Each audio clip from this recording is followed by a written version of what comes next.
Welcome to Nell Model Railway. I'm John.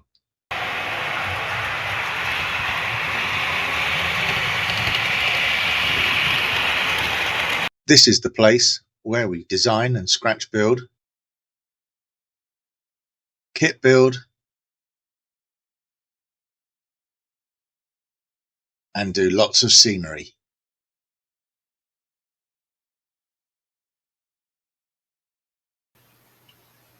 In this video, video 18 of the motorway, I'll cover building the motorway flyover, adding the scenic concrete embankments. So here you see the flyover in place with where I'm potentially looking at putting the columns, which in fact is virtually where they are on the finished product. The middle columns near the first part of the embankment go a little bit further towards the back seam, as I have cut out, and you'll see that later, that embankment to give more clearance. So I was happy with how things stood there. I then decided, once I'd cut the columns to length and designed the cross members, that I would cover them in scale scenes paper, and I found scale scenes papers absolutely fantastic, no issues with them at all. However, my selection process is not the best, and I chose grimy concrete, and on adding the paper to all the columns and to the cross beams, I took them upstairs to the loft, and to my surprise, the colour had a green tinge to it, so it just didn't look right. So I changed that, and you'll see that later. I then went on to look at the underside of the flyover, and of course there are usually concrete or metal beams supporting the roadbed. I've opted to go for concrete, and from what I can see with the designs, the cross beams are part put in and then everything else is poured in, and it all seems to link in. So I had to try and make that effect, and I've done that by adding bits of wood that I reclaimed from an IKEA wardrobe, which is something I tend to do, recover as much as I can and reuse things at second hand. Stuck those on, and then ensured that my cross beams fitted into the slots on the underside. Here you see the completed underside, apart from 3 shorter columns not being added yet. It was a bit rickety. You'll see there's gaps between the columns and the cross beams. That basically, when I looked at Google, there appeared to be a gap between columns and the supporting cross beam, where I assume metalwork goes up and there's like a neck of metal, but that made the bridge very unstable. So I did bore out the cross members so I could actually rebate the columns in slightly, which meant unfortunately I had to add little additional bits of wood on the ends of the columns. But apart from that, I think it looks fine as it is there. You can still see the scale scenes paper. At the far right of the image is where the back seam will be, or where the flyover will be abutted up to the back seam.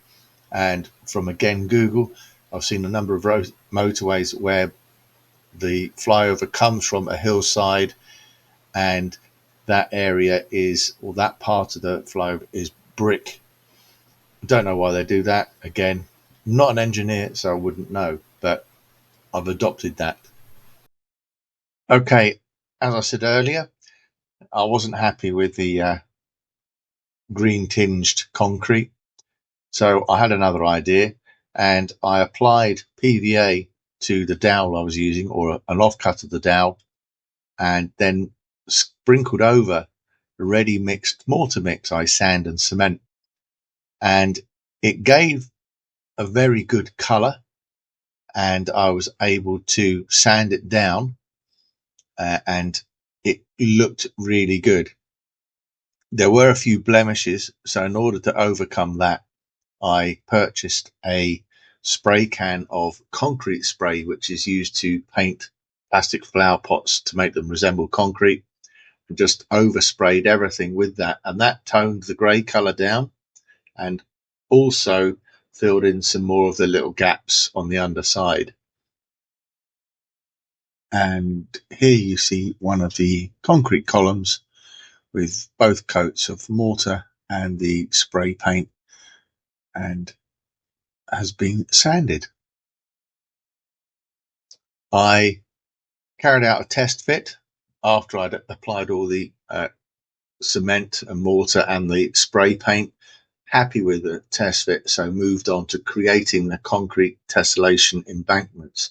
You may remember from the last video, these were seen on the M6 toll road.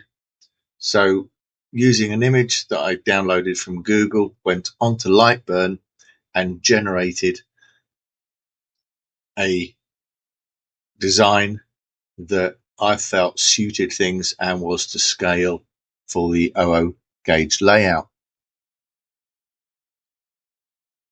I also added some plastic sheet of a square corrugated material that looked like poured concrete ribbing, and applied that to the outer edges of the lower embankment and painted it with various colours of grey and a few washes to make it blend into the scene. Prior to cutting out the tessellations, I went back to trusty old scale scenes and downloaded another concrete, this time just plain concrete, which actually has a really nice effect. It's a mottled colour, so there's not one sort of standard colour. And after cutting, obviously, I thought, well, if I'm mixing up the tessellations, I actually get an even better mix of concrete. So stuck the scale scenes paper onto the MDF, and I was using, I think, 0.09 mil, and took it out to the cutter, cut it all out, and started applying it, as you can see here. Once I'd fitted the tessellations to the embankment at both the top and the bottom, I then used the same concrete paper, applied it to 1 mil card, and stuck it to the floor area at the lower embankment and also at the upper embankment, but not such a wide expanse, and also created mantlets or coping at the top of the embankments, which I felt was more appropriate, and also covered the edges of the plastic sidewalling. I then carried out another test fit, and as you can see from these images, I think there's a fairly good rendition of a motorway flyover with the concrete embankments.